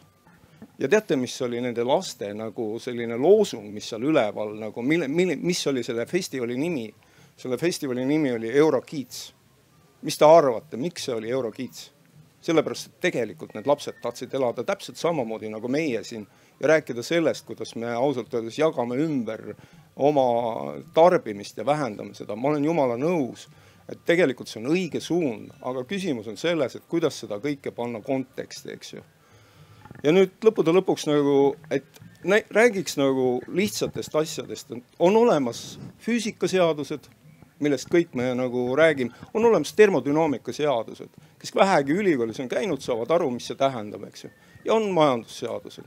Kui me oleme pikka aega rääkinud Ida-Virumaa nagu probleemidest, siis tegelikult probleem on ju selles, et millise lisandväärtusega nagu kaupu või tooteid või mida me toodame. Et selleks, et hästi elada, täna me elame sellepärast hästi, et meie tootmine on kõrge lisandväärtusega. Ja tänu sellele võimaldab see meile seda, mida meil täna on, eks ju. Nii kui me vähendame seda lisandväärtust, mida me tegelikult suudame oma toodetesse ja konkurentsivõimesse panna, see tähendab tegelikult seda meie elatustaseme langust, eks ju.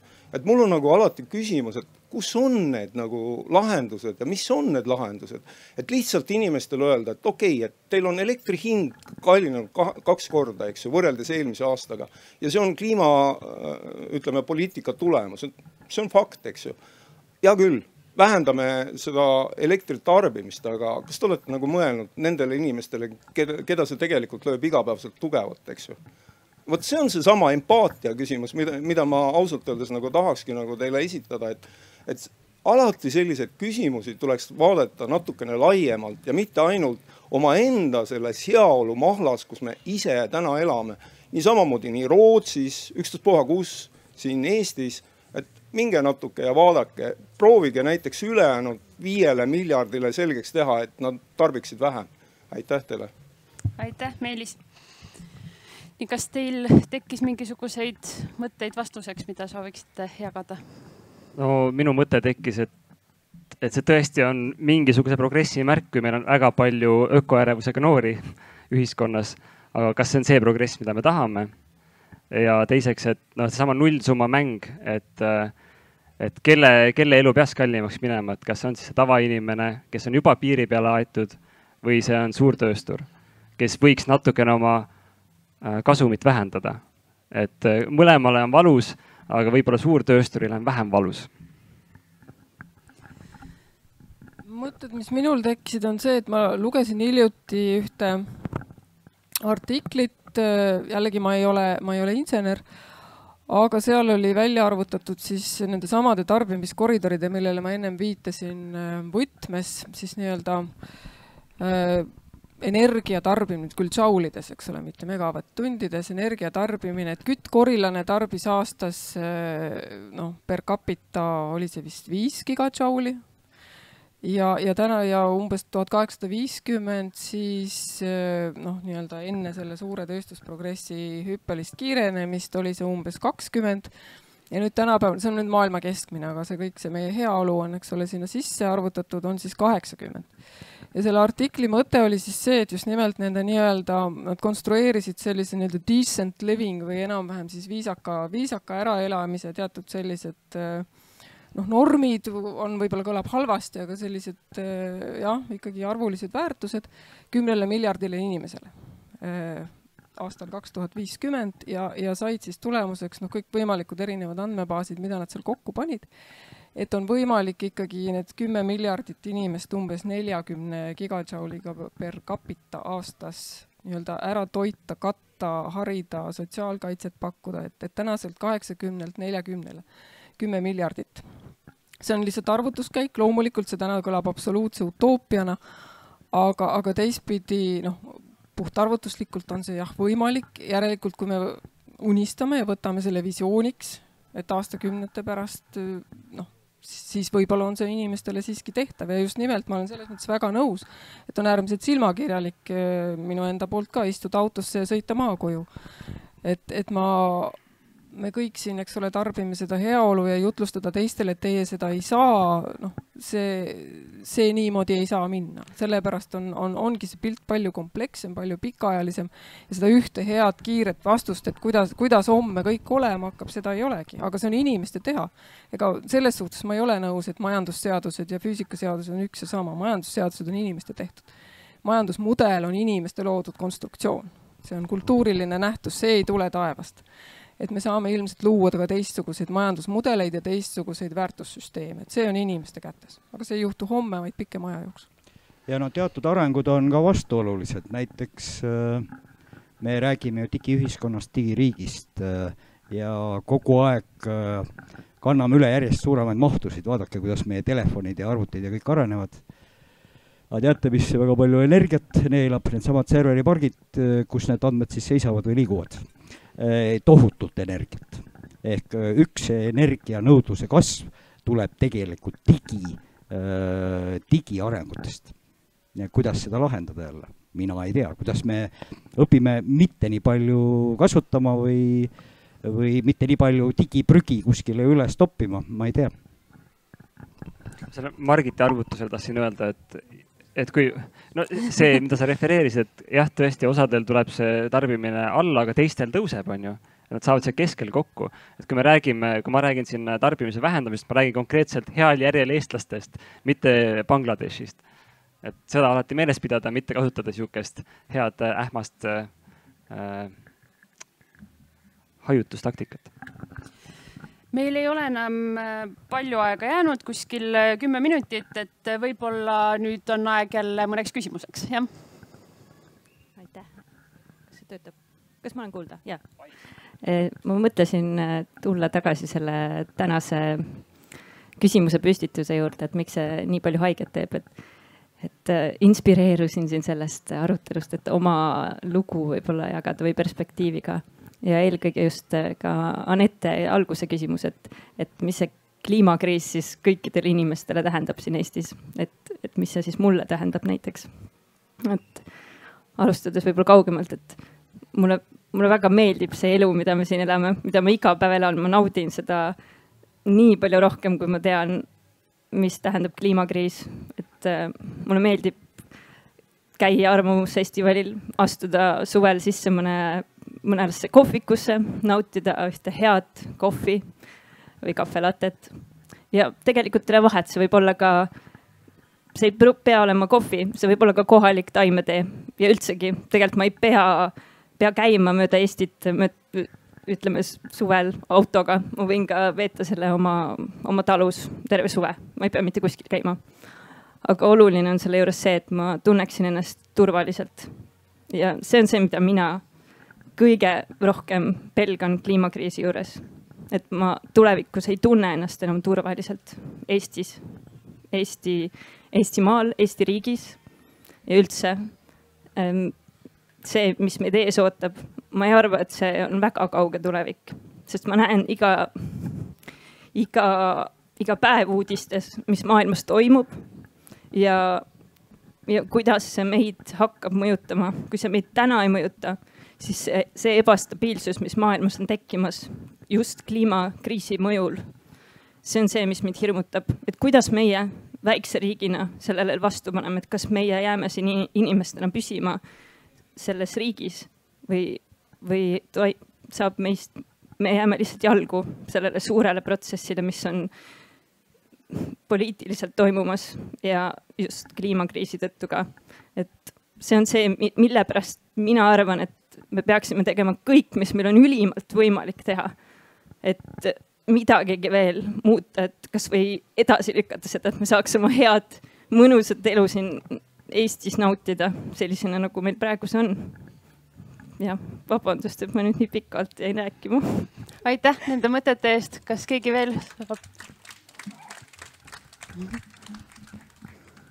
Tundsin seda valu. Ma vastan lühidalt, et vastuseks ei ole majanduskasv, vastuseks on kogukond ja leidke endale see kogukond, sest see tagab mingisugusegi säilenõtkuse ükskõik mis tulevikus. Kas on veel mõtteid, küsimusi? Ja tere, aitäh jagamast ja arutelu eest ka. Aga ma mõtlesingi just täpselt, see on väga hea, et see sõna tuli nüüd niimoodi selgemalt esile, et kliimakriis. Ja ma ise mõtlen seda, et me elame demokraatlikus ühiskonnas ja mina näiteks ka ise modereerides erinevaid arutelusid panen tähele seda, et osad moded ütlevad, et räägime siis nüüd kliimakriisi valguses, siis öeldakse kliimamuutuste valguses, siis öeldakse rohepöörde valguses. Aga tegelikult ma tunnen, et meil ei ole seda ühiskondlikku kokkulepet, et meil on kliimakriis. Me teame, et paar riiki üritas välja kuulutada ametlikult kliimakriisi, sellel ei ole järgnenud seda, mis me tahame. Aga ma lihtsalt küsikski panelistidelt, et kas oleks vaja või mis oleks see põhjendus piisav, et ka meie Eestis ütleks, et okei, meil on kliimakriis. Ja siis sealt see teine küsimus, et kas sellisel juhul on meil ka piisavalt kompetentsi. Ja miks ma seda küsin, on see, et minu arust see COVID-kriis, mida ma olen mõelnud, mis oli minu jaoks sümpaatne mõte, siis kui eelmine see Terviseameti juht vahetati välja, siis minu arust ei olnud asi selles, et ta oli halb juht, aga ta ei olnud lihtsalt kriisijuht. Ja nüüd ma mõtlengi, et mis teeb minule haiget või valu, ongi see, et me ei võta tõsiselt seda kliimaneutraalsuse saavutamist. Ja nüüd küsimus ongi, kas kliimakriisi väljakuulutamine või mis oleks see, mis nüüd tavai, meil on kiire, meil on seda kompetentsi vaja. Siuke mõte. Mul on hästi lühike vastus. Ma ei tea, kas seda peab nimetama kliimakriisiks, aga kui me oleme öelnud, et me vajame liikumist kliimaneutraalsuse poole aastaks 2050, nii Euroopa Liit kui Eesti, siis ma arvan, et me tunnistame, et on. Aga kas Eestil eraldi kliimaminister võiks olla? Kliimaminister, ma ei tea, ma loodan väga, et tegelikult see pole ainult keskkonnaministri pädevus, näiteks riigihalduse ministrina mina tegelen planeeringutega, et taastuvenergeetikut rohkem tuleks Eestisse näiteks majandusminister elektri või energia küsimustega ja nii edasi, nii edasi. Nii et see on hea küsimus, selle peale peaks mõtlema, et võib-olla järgmise Riigikogu valimisteel mõni erakond võtabki selle loosungi, miks mitte rohelised, et valitsuses võiks olla kliimaminister. No vähe teada fakt on see, et Euroopa Liit on välja kuulutanud kliimakriisi täitsa Euroopa Parlamendis, aga ei paista ja eriti niipidi. Ja mida koroonakriis õpetas on see, et saab küll teha asju kiiresti, aga siis tulebki nagu päriselt teha, et võib-olla tegudes on näha see asja tõsidus või mitte. Et me oleks võinud samamoodi eelmise aasta märtsis öelda, et üritame aastast 2030 kuidagi tegeleda selle koroonaga, aga me tegeleme kiiremini on ju, sest et oli eriolukord. Aga üks uudis küll on, rohepoliitika komisjon on moodustatud ja seal on päris mitu ministrit ja need tähtsad kliimaotsused peaksid ka sealt läbi käima ja tulema.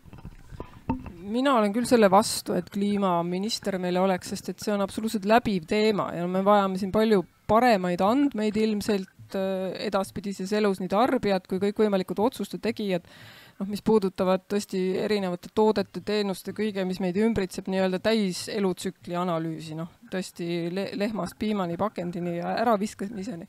Nagu siin eelnevas toidupaneelis räägiti, et me saaks kõikidel tasanditel teha teadlikumaid valikuid. Et kui me, Eestil on, mida ka meie mille ma varem viitasin, see ekspertküsitlus näitas, et meie silotornid püsivad ikkagi suhteliselt kõrgelt ja kindlalt, et selline ekspertsuse jaotamine erinevatesse üsna hermeetiliselt eraldatud kuubikutesse on meile üpriski omane, et kui me loome veel kliimaministri, siis me ütleme, et kõikides paneelides edaspidi räägib kliimast ainult tema ja see ei ole kellegi teise asi. Nii et see kindlasti oleks pigem halb kui hea, et jah, see teema ja mitte ainult ka kliima, võib-olla ka ökosüsteemid tervikuna ja elurikkus. Et see jääb võib-olla natuke selle kliimavarju, et on omavahel väga tihedalt ju seotud, et need teemad absoluutselt kõikidesse eluvaldkondadesse ja andmepõhiselt. Mulle tundub, et ühe küsimuse jõuame veel, kui keegi soovib. Ei. Jah, palun. Seal oli.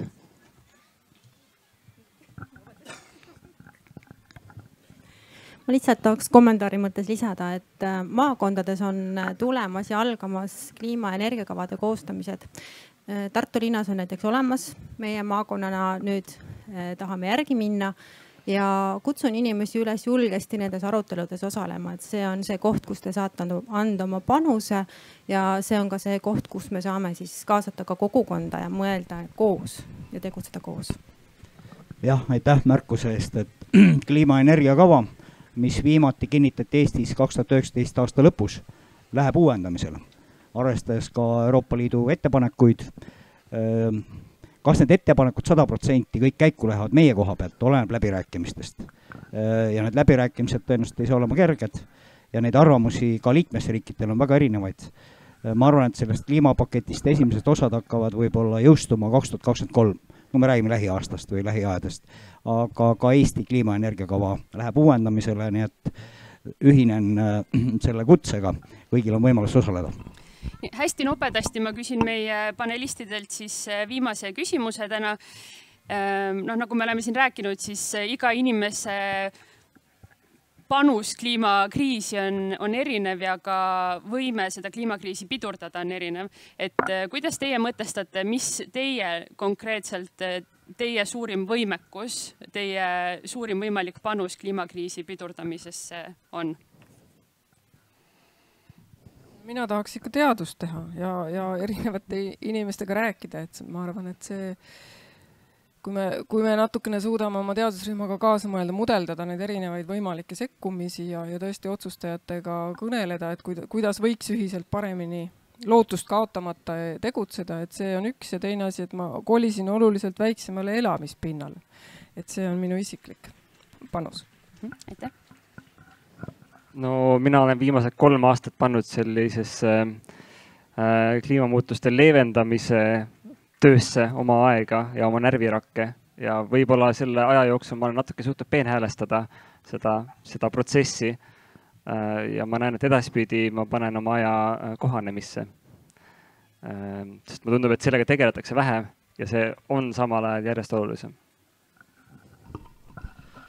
Isiklikul tasandil ma olen maapoiss ja päris askeetikes tingimustes üles kasvanud selles mõttes, et ise pidi tööd tegema. Alates sellisest põnnist, eks ju, kõik tuli oma majapidamisest, nii piim kui vesi kui kõik muu on ju. Et ma ei tea, see suhtumine tarbimisse on minul suht mõistlik. Ma arvan, et selle üle võiks igaüks mõelda. Et kui ta poodi läheb ja riiuli ees seisab, et kas mul on seda järgmist asja vaja. Alati võiks seda mõelda. Mina mõtlen ausalt öelda, mul on see mõtlemine sees, et kutsun teisigi ülesse. Aga mis puudutab töökoha poolest väga palju väljakutseid, taastuvenergeetika arendamine on paljuski planeeringute taga ja seal on ka omaette konfliktid. Ühelt poolt me tahame taastuvenergeetikat, teiselt poolt on seal keskkonnamõjud ja neid tuleb tasakaalustada ja mõelda, kuidas see kõige paremini välja näeb. Ja muidugi konkreetselt, nii nagu Jan siin noogutab, tegeleme selle õiglase ülemineku ka, kui me räägime Ida-Virumaast ja põlevkivist ja üleminekust. Nii, suur aitäh Jaak, Margit, Madis, Andra, Meelis ja kõik, kes te täna siin olite ja kaasa mõtlesite. Loodame, et siis me ei lähe siit ära täiesti lootusetu tundega, sest mis meil siis üldse enam jääb. Aitäh, et kaasa mõtlesite. Siis jääb tegevus. Just. Aitäh teile ja ilusat õhtu jätku.